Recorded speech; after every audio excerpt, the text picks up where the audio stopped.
Cilvēki jau izsenis ir uzskatījuši, ka matu balināšana ir kaitīgs process.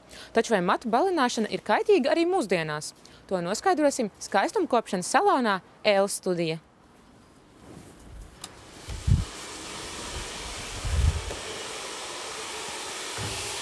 Matu balināšana mūsdienās nav tik ļoti kaitīga kā pirms gadiem vairākiem, jo mūsdienās tiek ražoti tie paši matu balinātāji bez amoniaka, kā arī balinošās matu krāsas, kas ir bez amoniaka, kas ir daudz saudzīgākas.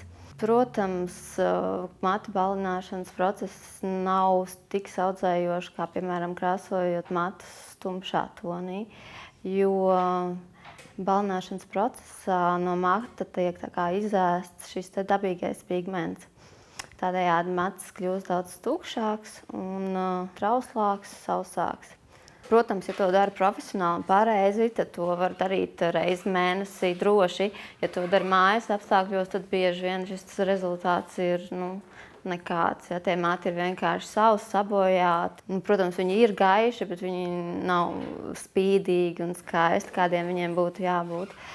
Matu krāsošana gaišā tonī es ieteiktu tikai vienīgi to darīt profesionāli pie friziera, jo neprofesionāli darot, tas rezultāts nebūs tāds, kā viņš ir gaidīts.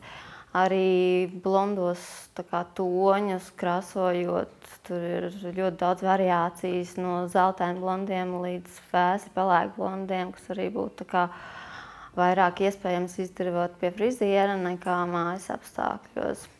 Cilvēki bieži vien kļūdās krāsojot matus mājās tādā ziņā, ka viņi šo te balinošo krāsu vai balinātāju vai krāsu liek ne tikai pie saknēm, bet visā matu garumā, kas ir viena no lielākajām kļūdām, ko vien var darīt, jo tādējādi šis mats, kas ir jau tā tukšs bez pigmenta, viņš vēl vairāk tiek izsausināts un no viņa jau tur vairāk nav ko paņemt, tādējādi viņš labākajā gadījumā paliek ašvāms, sliktākajā gadījumā nolūst.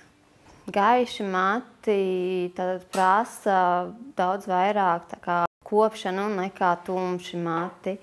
Noteikti vajadzētu izvēlēties vienu reizi nedēļā kādu atjaunojošo procedūru, vai tā būtu kāda atjaunojošā maska. Kondicionieri šajā gadījumā nebūtu tik ļoti iedarbīgi kā, piemēram, maskas vai šie atjaunojošie līdzekļi.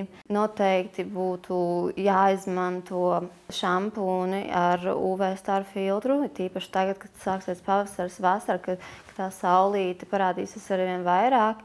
Uz gaišiem matiem šī saules iedarbība ir daudz spēcīgāka nekā tumšiem matiem, jo gaišos matos nav tik daudz šī melanīna. Tādējādi ir ieteicams lietot šo šampūnus ar UV staru filtru un arī izsmidzināmos kondicionierus un serumus matiem.